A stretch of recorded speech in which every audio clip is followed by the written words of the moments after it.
नमस्कार, मैं शंभू कुमार सिंह और आप देख रहे हैं नेशनल दस्तक।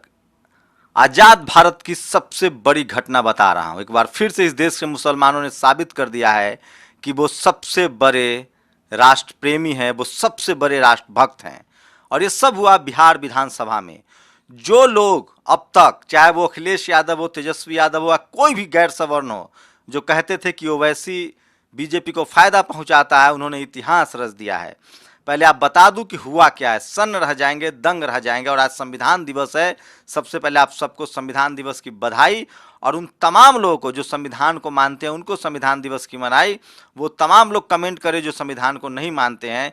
ये भी पता कीजिए कौन लोग संविधान को जलाते हैं और किन को संविधान से पेट में मरोड़ उठता है, और कैसे मुसलमानों ने एक बार अपनी राष्ट्रभक्ति साबित की है और ओवैसी ने कमाल किया है। मुझे लगता है इस देश में ओवैसी को प्रधानमंत्री बना देना चाहिए।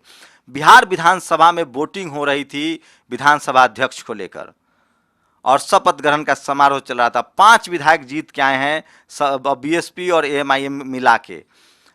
पांचों ने कहा कि मैं उर्दू में शपथ लूंगा, इसकी परमिशन नहीं मिली। उसके बाद उन्होंने कहा कि ठीक है। उनको जब लिखा हुआ पर्चा मिला तो उसमें हिंदुस्तान लिखा हुआ था। उन्होंने कहा कि मैं हिंदुस्तान नहीं कहूँगा, मैं भारत कहूँगा, क्योंकि भारत का संविधान में कहीं भी हिंदुस्तान नहीं लिखा हुआ है, या तो इंडिया लिखा हुआ है या फिर भारत लिखा हुआ है। उसके बाद पूरे विधानसभा में जय भीम जय भारत का नाराभेदी गगन नारे लगने लगे। और इसमें महागठबंधन तेजस्वी यादव के दल भी शामिल थे। और इसमें आपको बता दें कि एमआईएम के सारे विधायकों ने इस मुद्दा को उठाया। आज तक अखिलेश की पार्टी हो, तेजस्वी की पार्टी हो या डीएमके हो, मैं कांग्रेस बीजेपी की तो बात ही नहीं करता, वो तो संविधान के विरोधी। लेकिन सबसे ज़्यादा डरावने वाला था कि बीजेपी और जेडीयू के जो दलित सांसद थे, जो संविधान की वजह से रिजर्व कैटेगरी पर चुन के आते हैं, जो ओबीसी के लोग थे, उनका भी मुंह नहीं खोला और वो कह रहे थे कि हिंदुस्तान हिंदुस्तान बोलना पड़ेगा। तो ये ऐतिहासिक घटना है, इसको नोट कर लीजिए और सोचिए इसी का नतीजा है कि किस तरह से ओवैसी को। अब तो मैं लोगों से अपील करता हूं कि बिना ओवैसी के गठबंधन के मुसलमानों को उस दल का वोट नहीं करना चाहिए, क्योंकि ओवैसी साहब ने साबित कर दिया है कि वो सचमुच इस देश में संविधान को लागू करना चाहते हैं। जब आप मोर्चे पर आके ही नहीं बोलेंगे तो आपके कितना भी बड़ा बहुजन होने से क्या फायदा है।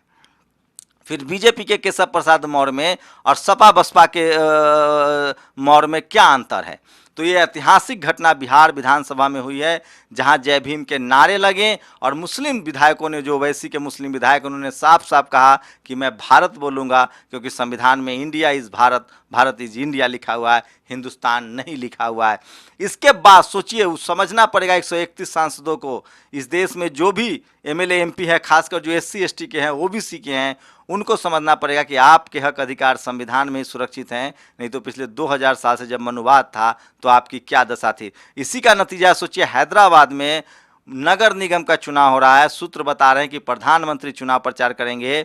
ऑफिशियली अनाउंसमेंट हो गया है कि योगी आदित्यनाथ, अमित शाह हैदराबाद में चुनाव प्रचार करने जा रहे हैं। इसका मतलब है कि इस देश को ओवैसी जैसे नेताओं की ज़रूरत है, जो बीजेपी और कांग्रेस दोनों को आंख में आंख डाल के बात करता है। तेजस्वी यादव, अखिलेश यादव, करुणानिधि, इन सबको सीखना चाहिए। ओवैसी के विधायकों ने साबित कर दिया है कि वो सिर्फ संविधान को मानते हैं और किसी चीज़ को नहीं मानते हैं। मैं फिर कह रहा हूँ, जो लोग कह रहे हैं कि ओवैसी धार्मिक रूप से कट्टर हैं, वो एससी एसटी ओबीसी को बहका रहे हैं। इस देश में धर्म की राजनीति अगर कोई नहीं कर रहा है तो वो सिर्फ ओवैसी हैं, जो सिर्फ और सिर्फ संविधान की राजनीति कर रहे हैं। मायावती हैं जो संविधान की राजनीति कर रहे हैं। अखिलेश यादव, तेजस्वी यादव, इन सबको सोचना पड़ेगा। और सबसे ज़्यादा जो एससी एसटी के लोग रिजर्व कैटेगरी से चुन के आते हैं, चाहे किसी पार्टी में हो, क्या वो संविधान को लेकर इस तरह की बात कहेंगे? क्या वो अपने पार्टी में रहकर भी संविधान के लिए बगावत करेंगे, लड़ेंगे? ये आने वाला वक्त बताएगा। लेकिन मैं इतना जानता हूँ